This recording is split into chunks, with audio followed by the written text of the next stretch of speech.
Shalom saudara, kita kembali ke Abam.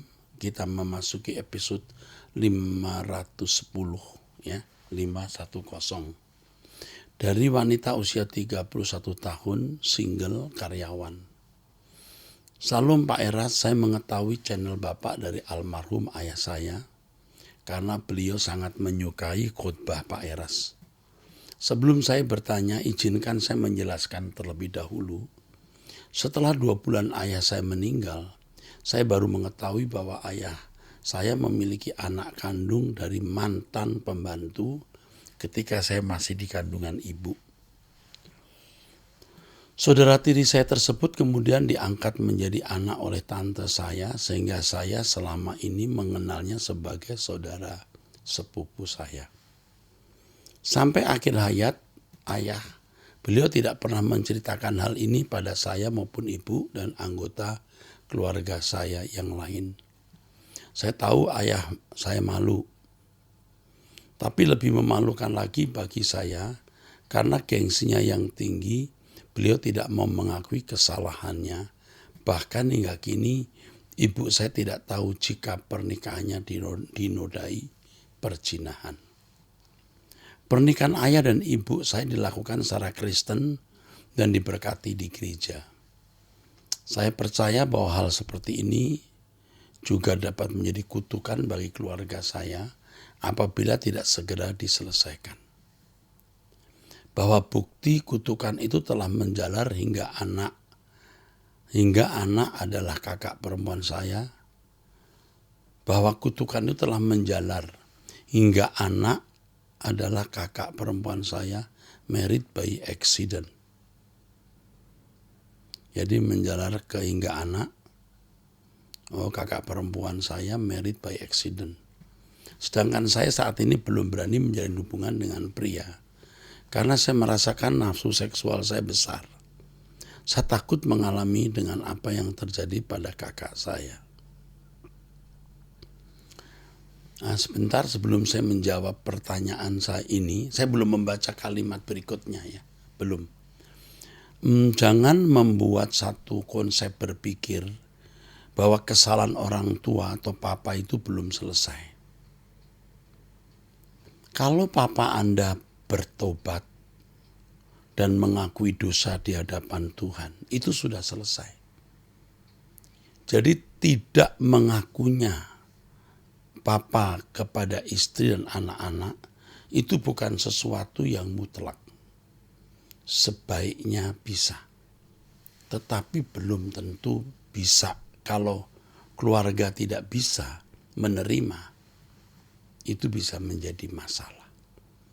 Jadi yang penting ayah mengakui dosa dan bertobat, tidak melakukan hal yang sama lagi, itu sudah cukup. Ya. Jadi kalau ia tidak bercerita kepada keluarga, itu bukan sesuatu yang dianggap, bukan sesuatu bukan sesuatu yang dapat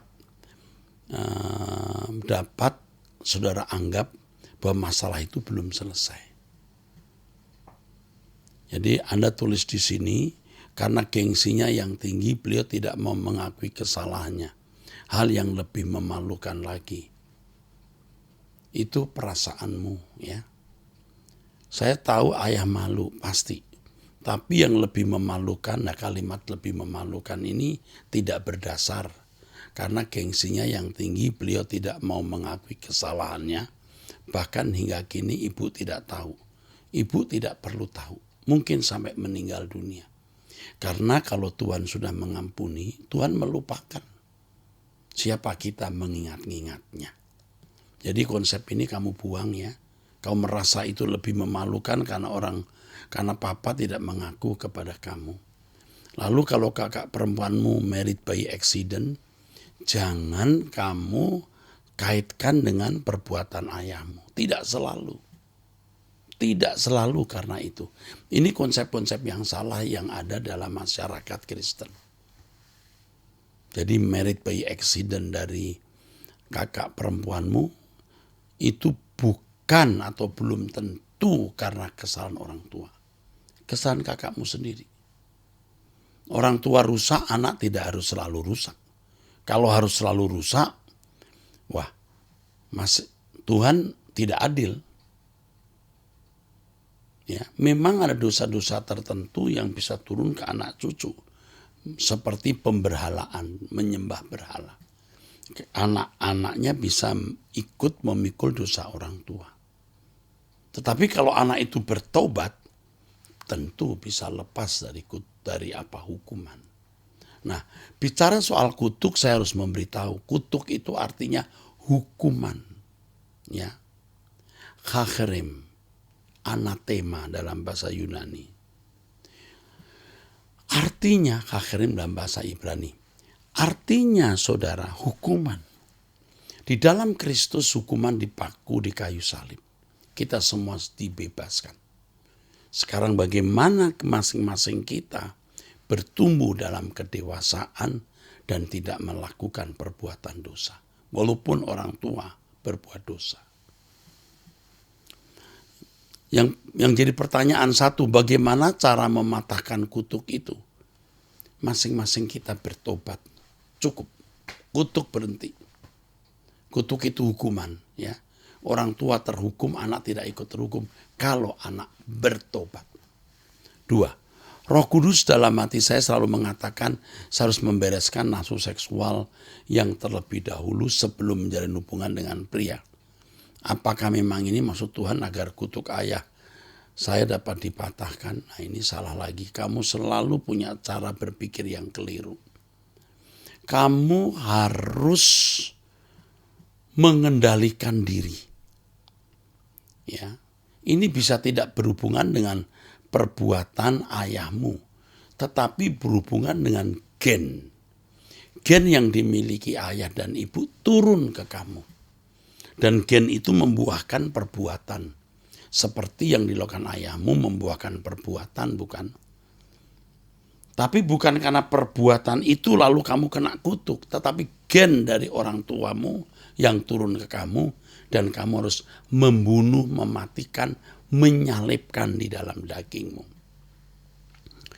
Bagus kamu bisa berpikir tidak membangun hubungan dengan pria sebelum kamu bisa mengendalikan nafsumu. Bagus, karena kemungkinan kamu jatuh akan gampang, apalagi kalau ketemu pria yang tidak takut akan Allah.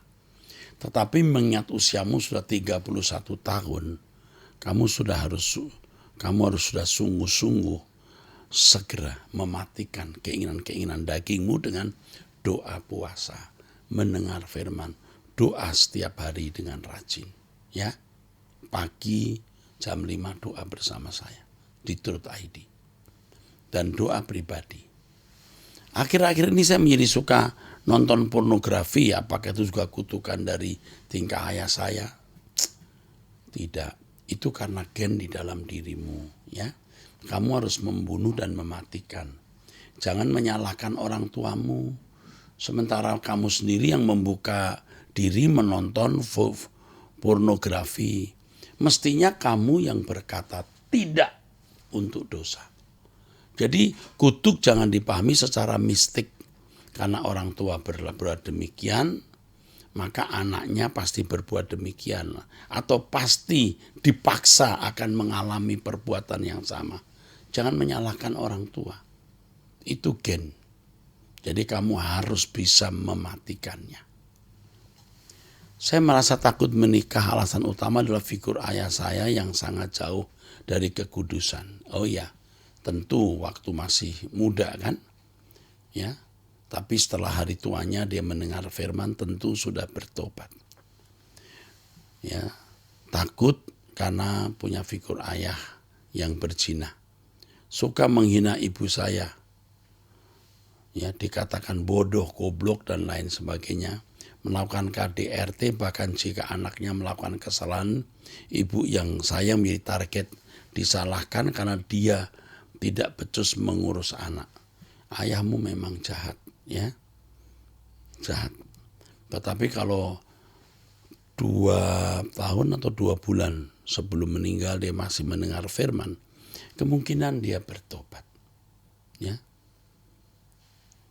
jadi bisa dimengerti mengapa dia bisa melakukan perbuatan yang begitu hina karena memang karakternya masih rusak, masih mentah. Saya sedang tidak mengkambing hitamkan perbuatan jinah ayah saya pada segala hal yang terjadi buruk di keluarga saya. Namun apabila memang bisa diperbaiki, tolong bantu kami Pak Eras, apa yang harus saya lakukan. Tadi saya sudah nasihati kamu. Bertobat. Miliki tekad untuk hidup suci, jangan nonton film-film porno, jangan bergaul dengan orang yang tidak takut akan Allah, yang percakapannya jorok. Berdoa, ya kalau pikiran kotor muncul, kamu baca Alkitab, kamu menyembah Tuhan, itu akan bisa menghalau pikiran jahat. Saya tidak ingin menceritakan perilaku zina ayah saya ke ibu, karena saya tidak ingin membuat beliau sedih di akhir masa hidup tuanya. Betul, tidak usah cerita. Saya juga percaya dan imani bahwa Tuhan Yesus ingin saya menjalin hubungan dengan pria tanpa ada bayang-bayang pornografi dan ketidakpercayaan dalam dunia pernikahan. Amin. Jadi apa yang harus saya perbuat untuk menghilangkan sifat buruk ini, Pak? Mendengar firman, berdoa bersama, doa pribadi, bergaul dengan orang yang takut akan Allah, dan jika mungkin terjun dalam pelayanan, supaya suasana hidup rohanimu baik. Terima kasih Pak Eras buat kesempatannya membalas atau membaca pesan saya ini. Semoga Pak Eras selalu diberkati, berkah kesehatan. Salam, Tuhan memberkati kamu. Amin. Pertanyaan berikut. Laki-laki usia 28 tahun sudah menikah karyawan swasta. Saya menjadi banyak masalah dalam keluarga, terkhusus orang tua saya, dua-duanya meninggal. Hancur keluarga, baik om, tante, dan sepupu saya, karena warisan diambil oleh kakak dan suaminya. Bahkan mengolok-olok keluarga besar kami. Sementara mereka melarikan diri ke Bali. Sekarang saya baru saja menikah, saya sudah bisa mulai bangkit menerimanya apapun itu. Namun sekarang istri saya menekan, sehingga saya harus terkadang stres memikirkan mengenai pekerjaan baru saya yang belum kunjung dijawab perusahaan-perusahaan. Lulusan saya sarjana ekonomi. Apakah yang harus saya sebagai kepala keluarga lakukan? Sementara saya seorang imam, musik di gereja, dan istri saya lulusan sekolah hamba Tuhan. Istrimu menekan dalam tanda kurung, menekan apa ya? Mungkin kebutuhan ini. Yang pertama soal warisan, jangan persoalkan lagi. Jadi kalau kakak,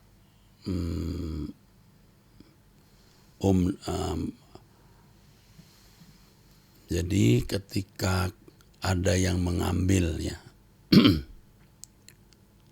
diambil oleh kakak dan suaminya, bahkan mengolok-olok, ya sudah. Dia bawa lari uang warisan jangan diperebutkan. Tuhan bisa ganti. Ingat ini, tidak usah ribut soal warisan. Oke.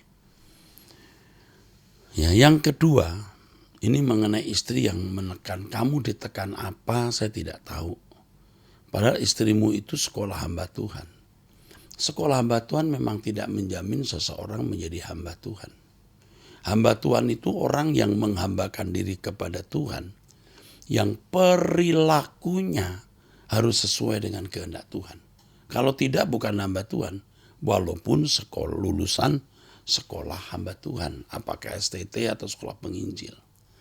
Sekarang yang kamu harus lakukan adalah kamu harus tabah, harus kuat. Yang membuat kamu tabah itu dirimu sendiri yang bergantung kepada Tuhan. Tidak ada masalah yang melampaui kekuatan kita. Dan setiap masalah pasti ada ujungnya. Kamu jangan jadi laki-laki yang lembek, yang loyo, yang tidak punya integritas. Jadilah laki-laki yang jantan, yang kuat. Hadapi, pasti kamu mampu. Untuk itu sediakan waktu berdoa. Doa pribadi bertemu Tuhan akan memberi kekuatan. Doa bersama kami jam 5 pagi waktu Indonesia Barat. Setiap pagi pasti kamu akan mendapat kekuatan baru. Hanya ini yang saya bisa sampaikan kepadamu. Soal-soal lain di luar kemampuanmu mengenai pekerjaan dan lain-lain, itu nanti akan diatur oleh Tuhan. Yang penting kamu sudah berusaha, sudah memaksimalkan potensi. Ya, selamat berjuang. Tuhan menyertai kamu. Pertanyaan berikut. Salam Pak Erastus, salam damai dan sukacita selalu dalam Yesus. Izin mohon pendapatnya. Bagaimana menyikapi seorang istri yang selingkuh dan malah diam-diam menikah lagi dengan laki-laki lain tanpa sepengetahuan pihak keluarga dan juga suaminya, dan tanpa juga dihadiri oleh keluarga pihak istri sebagai saksi keluarganya. Sementara si istri masih terikat perkawinan yang sah dengan suaminya. Dari dalam lubuk hati yang paling dalam, suaminya masih mencintai istrinya dan bersedia mengampuni istrinya, serta masih selalu berharap istrinya kembali ke jalan yang benar. Dan suami telah memberikan berbagai teguran pada istrinya tersebut. Pihak suami menghindari adanya perceraian dan masih memegang kebenaran bahwa apa yang telah disatukan Allah tidak boleh diceraikan manusia. Atau dengan kata lain, Allah membenci perceraian. Amin. Mungkin yang jadi masalah, si istri takut kalau laki-laki yang dinikahinya diam-diam tersebut murka dan gelap mata sehingga masih melakukan hal yang tidak benar. Mungkin yang jadi masalah, si istri takut kalau laki-laki yang dinikahinya diam-diam tersebut murka dan gelap mata sehingga melakukan hal yang tidak benar tersebut. Bagaimana saran pastor melihat kondisi ini? Apa yang harus dilakukan oleh pihak suami agar istri tersebut kembali ke jalan yang benar? Begini, sikap yang pertama adalah suami diam. Sudah memberi teguran dan peringatan, diam. Ya. Supaya kembali ke jalan yang benar, itu di luar kemampuan suami. Bahkan Tuhan pun tidak bisa paksa dia kalau dia tidak bertobat. Tapi suami bisa berdoa dan doa suami bisa menggerakkan Tuhan mengadakan satu keadaan atau kejadian di mana istri bisa kembali. Saya salut kepada suami yang masih menunggu istrinya yang tidak setia ini. Ya. 2. Apakah perkawinan diam-diam dengan laki-laki lain tersebut bisa dibatalkan? Oh, sangat bisa. Ini melanggar hukum. Kalau perkawinan dengan suami yang pertama sah, yang kedua ini melanggar hukum. Ini melanggar hukum, ini bisa pidana. Adapun perkawinan diam-diam tersebut dilakukan secara Katolik, yang notabene seorang pastor Romo tersebut harus memastikan kedua mempelai tersebut tidak terikat perkawinan dari pihak lain. Saya kira gereja Katolik cukup ketat atau bisa ketat dalam pemberkatan semacam ini juga masalah perceraian. Kemungkinan pastor Romo tersebut tidak tahu atau ditipu. Apakah Romo pastor tersebut bisa diberi sanksi tegas atau dituntut oleh kode etik dan dituntut di muka hukum? Bisa, sangat bisa. Tetapi hendaknya itu tidak dilakukan. Kemungkinan Romo pastor tersebut tidak tahu. Ya, kita jangan dendam kepada istri lalu kita timpakan kepada orang lain dalam hal ini Romo atau pastor. Ya, itu nasihat saya. Saya harap diikuti, ya. Berikutnya dari seorang wanita usia 46 tahun dan sedang aktif melayani sebagai guru sekolah minggu. Salam Pak Erastus, saya enjoy dengan pelayanan, tapi saya sedikit terusik dengan gembala di tempat saya. Begini Pak, gembala saya selalu menekankan para pekerja untuk perpuluhan, buah sulung dan janji iman untuk setiap event, setiap acara. Saya tidak keberatan Pak kalau untuk perpuluhan, tapi memang saya adalah freelancer yang pendapatannya tidak besar dan tidak rutin, iya, karena pekerjaannya tidak tetap. Tapi pekerja yang tidak memberi perpuluhan namanya akan diumumkan di event bulanan di doa pekerja. Hal ini juga berlaku untuk persembahan buah sulung. Kami sebut kikir kalau tidak memberikan perpuluhan, karena beliau menyebut bahwa orang tidak akan menuai kalau tidak menabur. Saya memang punya kerinduan, Pak, untuk menabur secara pantas kalau memang kondisi perekonomian saya menunjang. Saya pernah menyatakan hal ini kepada gembala, tapi beliau bilang kalau saya memberikan semua yang saya miliki seperti janda miskin yang ada di Alkitab, maka saya akan menabur berlipat-lipat. Saya juga bingung, Pak, karena terkadang memang saya benar-benar kesulitan keuangan. Bagaimana menurut Pak Erastus, apakah saya berhenti pelayanan saja karena pekerja yang tidak banyak menabur memang dianggap tidak berarti? Wanita usia 46 tahun, kasihan ya, udah umur melayani tapi ketemu pendeta seperti ini. Kalau menurut saya pendeta ini tidak mengenal kebenaran. Ia mengintimidasi jemaat juga tentunya ya, dan para pelayan Tuhan. Pelayan Tuhan sudah melayani tidak digaji masih diintimidasi. Saya terus terang buntu otak saya nih ya melihat pendeta seperti ini nih ya. Tetapi tentu saya harus menjawab. Beritahu kepada pendeta, kalau kamu sudah beritahu kedua kali. Lalu tetaplah pelayanan di gereja itu. Jangan tinggalkan pelayanan jika memang tidak ada pelayan Tuhan di situ. Tetaplah di situ. Walaupun kamu teraniaya, tetaplah di situ. Ya.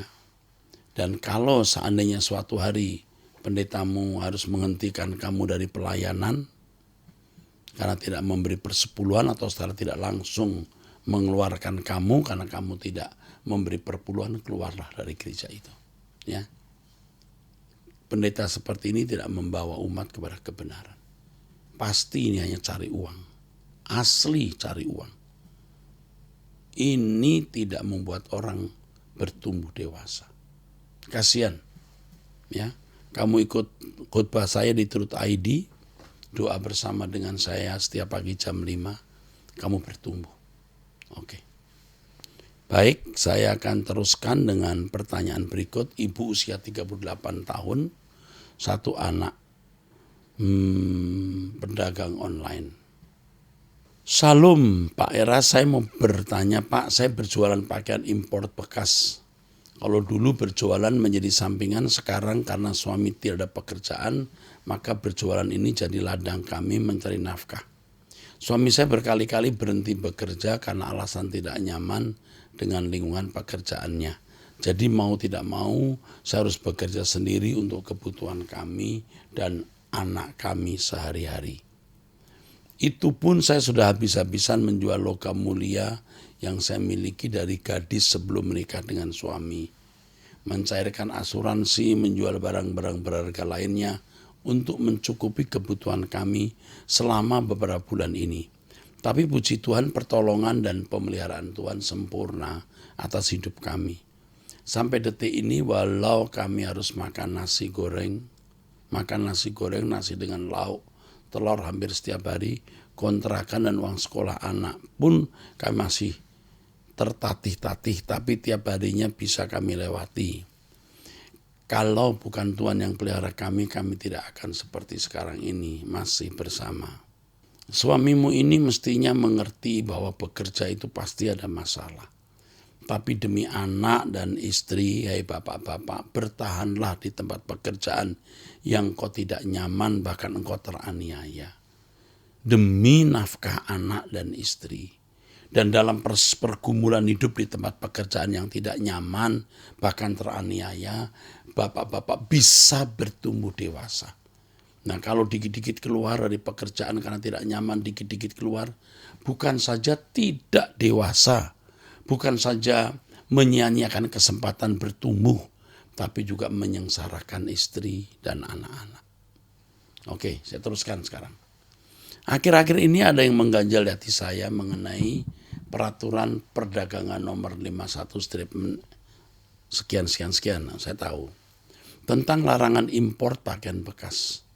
Apakah kami berdosa ya Pak jika kami tetap menjual pakaian barang bekas impor padahal kami tahu ada undang-undang yang mengatur hal ini.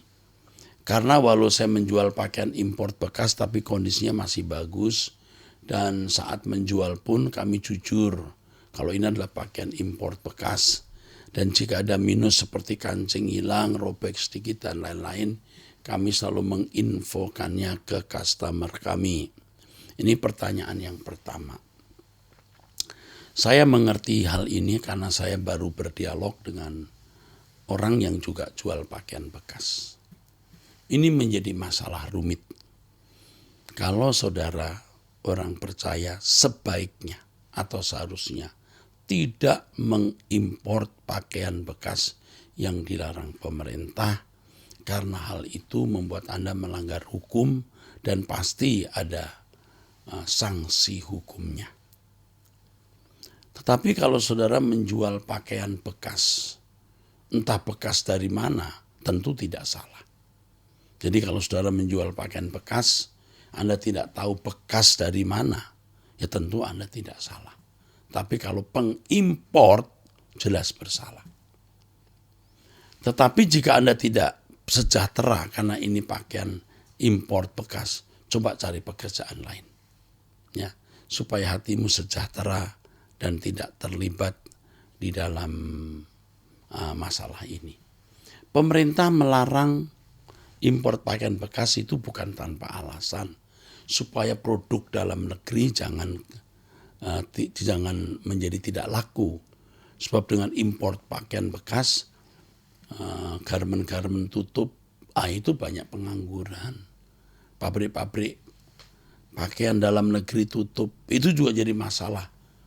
Ya, jadi masalah juga. Makanya kita juga tidak bisa menyalahkan pemerintah dalam hal ini. Saya mengerti, ya, saya mengerti hal ini. Jadi kalau kamu tidak sejahtera, sebaiknya kamu tidak menjual pakaian bekas impor. Tapi kamu jual pakaian bekas dari sumber manapun, ya. Tapi kalau saudara sebagai pengimpor, sebaiknya berhenti. Absolutely berhenti. Oke. 2. Bagaimana dengan menjual barang bekas pribadi yang juga sudah dicuci bersih dan masih layak pakai walaupun ada minus? Ya nggak apa-apa, saya udah bicara ini, nggak apa-apa. Jual pakaian bekas kamu, bekas orang juga. Suami saya sudah berusaha melamar ke sana kemari, tapi memang belum ada panggilan dan kami tidak punya kendaraan, sehingga memang susah sekali untuk dia bergerak. Minimal ojek online pun tidak bisa. Tapi saya bingung bagaimana saya harus menyikapi suami yang minta dibelikan rokok dan kopi ya Pak. Lah, ini suamimu ini gimana sih? Minta dibelikan rokok dan kopi. Belikan ya, kopi tapi rokok tidak. Sementara saya merasa itu bukan kebutuhan utama kami untuk cukup bisa makan hari-hari dan bisa ongkos pergi ke gereja saja udah syukur. Kadang bayar kontrakan dan memang uang sekolah anak pun tidak cukup sampai kami harus menunggak beberapa bulan. Bagaimana saya harus menyikapi suami saya ya Pak? Suami saya kadang mau saya ajak dengarkan khotbah Pak Eras dan saya ajak doa pagi walaupun dia suka tertidur. Lah ini gak serius. Sampaikan suara saya ke suamimu. Sampaikan suara saya ke suamimu. Bahkan bekerja memang selalu ada masalah. Tapi hendaknya jangan mudah keluar ya. Karena tidak nyaman sedikit keluar, tidak nyaman sedikit keluar. Akhirnya tidak dewasa nanti ya. Itu saja pesan saya. Sampai jumpa di Abam episode yang akan datang. Jangan lupa mensubscribe Truth ID. Tuhan berkati.